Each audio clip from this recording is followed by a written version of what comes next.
तर चला, सकाळची सुरुवात झाली ही घरच्या म्हणजे मुलं आणि त्यांच्या बाबांच्या एक्सरसाइजने. तर स्कूल असतं 10 आणि 10:30 सो उठतात ते 8:30 नंतर आणि त्यानंतर थोडंसं दूध वगैरे घेतलं की त्यांचं हे असं चालू होतं एक्सरसाइज वगैरे करणं आणि त्यानंतर मग स्कूलची तयारी होते. नमस्कार.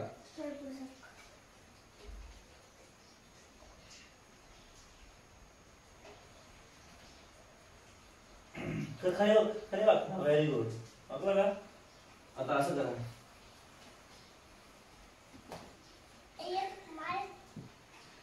असं करा. आपण म्हणतो ना, मुलं कायम आपल्याला फॉलो करत असतात. त्यामुळे ना आपण जे वागतोय, बोलतोय किंवा जे काही करतोय तर त्या गोष्टींना त्यांच्यावरती खूप मोठा इम्पॅक्ट घडवून आणतात. आता मुलंही जसं तिच्या आईला फॉलो करतात ना, तसं मुलं त्यांच्या वडिलांना, बाबांना फॉलो करत असतात. तर आमच्या घरात तरी तसंच आहे. आता मला दोन्हीही मुलं आहे आणि ते प्रत्येक गोष्टीत म्हणतात की मी माझ्या बाबांसारखं करेल आणि तसंच काहीसं असतं. आता ते रोज एक्सरसाइज करतात, त्यामुळे त्यांनाही तसंच वाटतं की आम्ही एक्सरसाइज करावी. याआधी ना ज्यावेळेस पाऊस नव्हता त्यावेळेस ते ग्राउंडवरती क्रिकेट खेळायला जायचे, जेणेकरून त्यांचं खेळणंही व्हायचं आणि एक्सरसाइजही व्हायची. सो आता पाऊस आहे त्यामुळे मग घरातच एक्सरसाइज करतात, पण ती मात्र झालीच पाहिजे. असो, त्यानंतर आता त्यांची आंघोळ वगैरे चालू आहे. तोपर्यंत मी वरती आलेले होते, मशीन लावलेलं होतं आणि हा वरचा रूम आहे ना, इथं झोपत जरी नसलं ना पण लोळतात मात्र भरपूर. म्हणजे स्कूलवरनं आल्यानंतर असो, दुपारच्या वेळेस असो, मग काही खेळायचं आहे, कधी खाली हॉलमध्ये कंटाळायचा आला तर मग वरती येतातच आणि मग वरती असा पसाराही होतो. म्हटलं चला, बरेच दिवस झाले बेडशीटही बदललेलं नव्हतं, वेळही मिळाला नाही, पण आता वरती जसं कपडे मशीनमध्ये आहे ते सगळं आवरायचंच आहे, तर त्याआधी एक बेडशीट बदलून घेऊया जेणेकरून तेही धुतलं जाईल आणि तिथलंही सगळी काही धूळ वगैरे आहे तीही क्लीनअप केली जाईल. सो असं काहीतरी आपल्या दिवसाची प्रत्येकाची सुरुवात असते आणि कधी कसली सुरुवात होईल, कधी आपल्या डोक्यात काय प्लॅन होईल काहीही कळत नाही. सिच्युएशननुसार आपण घरातली कामं करायला घेतो. सो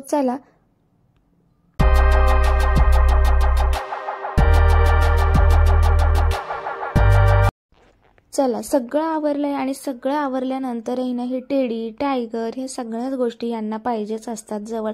त्यामुळे मी बऱ्याचदा विचार करते की याच्यामध्ये जी फर आहे, ज्याला आपण कापूस वगैरे म्हणू शकतो, ते काढून पिलो बनवते. ब्लॉग मध्ये तुमचं सगळ्यांचं मनापासून खूप खूप स्वागत आहे.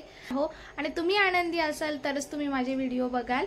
सो सगळ्यांनी हॅपी राहणं खूप गरजेचं आहे. चला, आजच्या दिवसाची छान सुरुवात झालेली आहे. टिफिन वगैरे बनवून झाला, मुलं गेली स्कूलला. त्यानंतर जसं तुम्ही बघितलं वरती चला क्लिनिंग वगैरे करायची आहे, मशीन लावले, कपडे सुकवायचे, बरंच काही काम आहे. पण त्याआधी तुमच्यासोबत काही गोष्टी शेअर करायच्या आहेत, तर त्या तुम्ही नक्की बघा.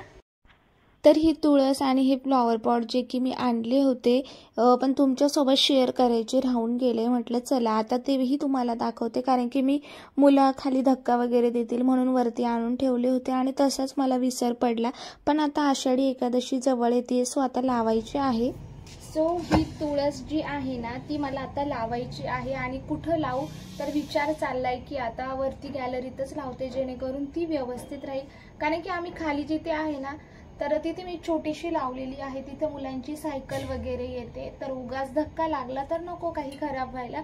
सो इथे मी गॅलरीत लावणार आहे. पण प्रश्न असा आहे की गुरुवारी लावतात आणि एकादशीला. सो आता आषाढी एकादशी तर येणारच आहे, पण तुम्ही मला कमेंट करून सांगा मी गुरुवारी लावू की एकादशीला लावू. आणि तोपर्यंत मातीची सोय करावी लागेल, कारण की सगळीकडे चिखल झालाय, मग ती माती आणायची कशी. सो आता बघूया, पण तुम्ही कमेंट करा. त्यानंतर मी तुळस लावते आणि तुळस पण कशी येते ही कमेंट करून सांगा. सोबतच आणलेला flower pot. So please comment करा. हाय एव्हरीवन, पावसाळा चालू आहे, सगळीकडे हिरवगार मस्त अशी झाडं, पाणी, सगळ्यांना खूप आवडतं. धबधबात जा, पाण्यामध्ये खेळा, पण त्याचबरोबर ना पावसाळ्यामध्ये आजारपण पण तितकंच वाढतं, रोगराई पसरते. आणि या सगळ्यांबाबत ना आपल्याला एक गोष्ट आपण विसरतो की हे सगळं पाण्यामुळेच होत आहे. जरी पाणी हे जीवन असलं ना तर ते जीवनाला तितकंच घातक आहे जर आपण त्याची काळजी घेतली नाही तर.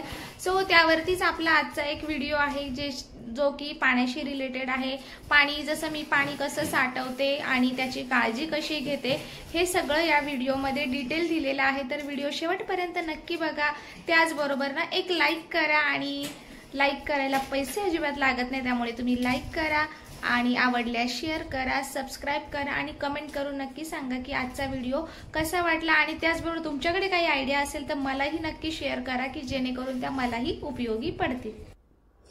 चला, भरपूर पाऊस पडतोय आणि पाणीही भरपूर थंड होतंय. मग वरती म्हणजे जे काही फिल्टरचं येतंय ते, नळाला येतंय ते, त्यामुळे आता माठाची गरज अजिबात राहिलेली नाही. म्हणून आता माठ छान असा वॉश करते आणि वरती ठेवणार आहे, जेणेकरून त्या माठातलं पाणी प्यायला नको. आणि आता बरेच दिवस झाले तर आपण ते पिलं पण जात नाहीये, म्हणजे भरलेला माठ अगदी 2-3 ग्लासच रिकामा होतोय. 4-4 दिवस माठ भरला जात नाही, कारण की भरपूर थंड पाणी होतंय. आणि आता बऱ्याचदा व्हायरल इन्फेक्शन, सर्दी खोकला, त्यामुळे तर मी पाणी गरम करूनच मुलांना देत होते. म्हटलं चला उगाच पसारा करण्यापेक्षा ना स्वच्छ धुवून आता तो बाजूला ठेवूया. आणि मागे तुम्ही बघितलं असेल बराच गाळ वगैरे पाण्यात येतो ना, तर त्यामुळे पावसाळ्यात बऱ्याच व्हायरल इन्फेक्शन वगैरे होतं. आणि त्यामुळे मी पाण्याची काळजी पिण्यासाठी, वापरण्यासाठी काय करते तेही तुमच्यासोबत शेअर करते. तर मोस्टली आता मी माठ ठेवून दिलेला आहे. आणि ज्यावेळेस आपल्याकडे माठ नसतो, पाणी रिस्टोअर करायचं असतं, तर त्यावेळेस स्टीलचं किंवा तांब्याचे भांडी तुम्ही वापरू शकतात.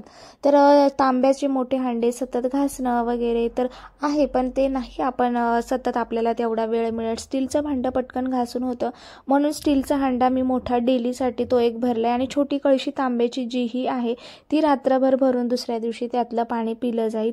अशा हिशोबाने 2 गोष्टी मी काढून ठेवलेल्या आहेत, त्या छान वॉश करून आणि त्यानंतरच ते भरते. आता तांब्याचं तर बऱ्याच दिवसापासून आहे, पण स्टीलचा हंडा हा कधी असतो उन्हाळ्यात मी तो ठेवून देते आणि माठ भरते.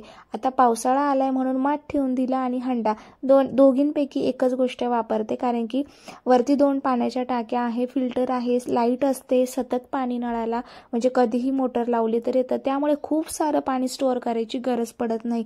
पण पावसाळ्यात थोडंसं वेगळं आहे, लाईट आहे, पाणी आहे, सगळं आहे, पण जर पाणीच गाळ बनून आला ना तर त्यावेळेस मात्र खूप गडबड होते. तर म्हणून हा जो पाण्याचा हंडा जो पिण्यासाठी मी छान असा स्टोअर करून ठेवते आणि फिल्टरमधलं पाणी यामध्ये भरते. ही जी नळी आहे ना, त्या नळीमुळे एकतर ते उचलावं लागत नाही, खूप इझिली आपल्याला या गोष्टी होतात. थोड्याशा गोष्टी सोप्या होतात. थोडासा विचार करून काही गोष्टी केल्या ना तर अवघड गोष्टीही खूप छान सोप्या बनवून जातात. चला, तुम्ही मागच्या वेळेस जसं बघितलं असेल की टाकीमध्ये खूप सारा पाण्याचा गाळ आला होता, ज्यावेळेस भरपूर असा पाऊस चालू होता आणि पूर्ण गाळाने टाकी भरली होती. आणि त्यानंतर मी क्लीन केली वगैरे वगैरे सगळं काही झालं. पण अशा वेळेस ना आता तुम्हीही विचारात पडले असाल की मग तू पाणी पिण्यासाठी काय केलं, किंवा घरात जेवण बनवण्यासाठी, वापरासाठी कोणतं पाणी आणलं, किंवा कसं मॅनेज केलं ते सगळं. तर तेच तुमच्यासोबत शेअर करायचं आहे. त्याचबरोबर जसं की बघितलं, माठ वगैरे स्वच्छ धुतला, आता तो मी सुकवणार, म्हणजे 2-3 दिवस तो असंच ठेवते, जेणेकरून तो बऱ्यापैकी सुकेल. आणि जेव्हा कधी ऊन पडेल त्यावेळेस तो पूर्ण आपल्याला कोरडा करायचा आहे आणि त्यानंतर पॅक करून ठेवणार. पण त्याआधी जो काही माठ ठेवलाय, पण त्याच्याऐवजी आपल्याला काहीतरी असं हवं की जे भरून ठेवायला हवं पिण्यासाठी. सो हंडा जो आता घासला त्यामध्ये पिण्याचं पाणी जे की फिल्टर केलेलं असतं, हे बघू शकतात, हे आहे फिल्टर केलेलं पाणी. आणि अशी नळी आहे जी मी हंड्यामध्ये डायरेक्ट लावते, जेणेकरून मग मला इथे बेसिक सिंकमध्ये वगैरे हंडा ठेवावाच लागत नाही. इथे आपोआप तो छान असा भरला जातो आणि तो मी बाजूला ठेवणार आहे, जेणेकरून मुलांना वगैरे त्याच्यातनं पाणी पिता येईल. त्यानंतर एक फिल्टर भरलेलं असतं, एक हंडा म्हणजे 2 कळशा भरतील इतकं पाणी तरी या फिल्टरमध्ये साचतं. आणि एक खंडा भरलेला असतो.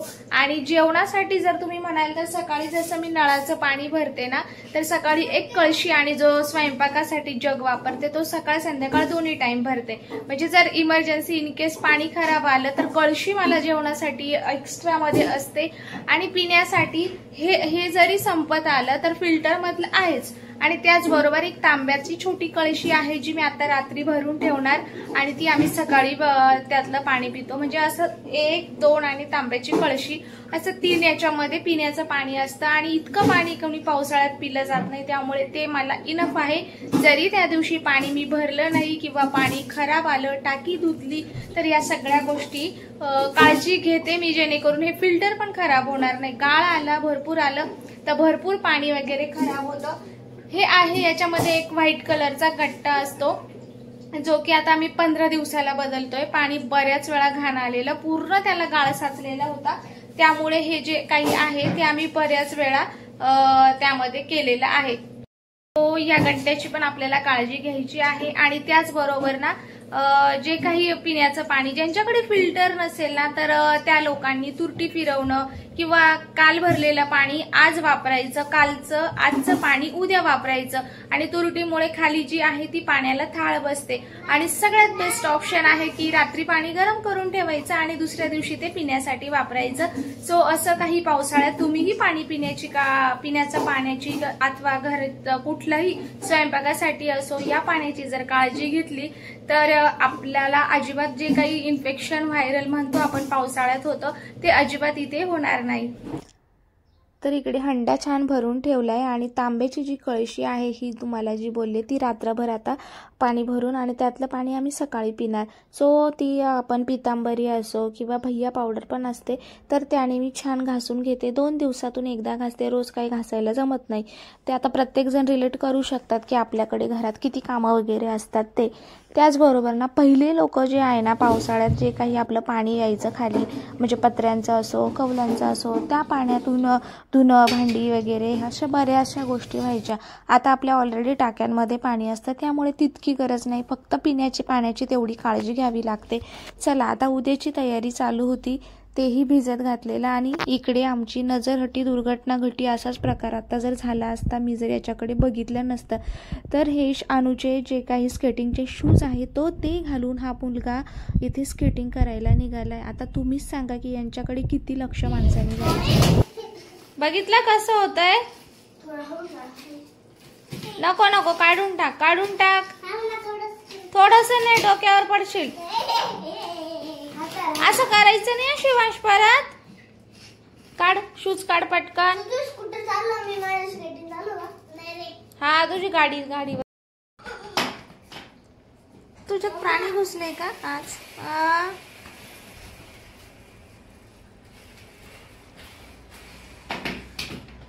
नको जा, स्कूटर खेळ.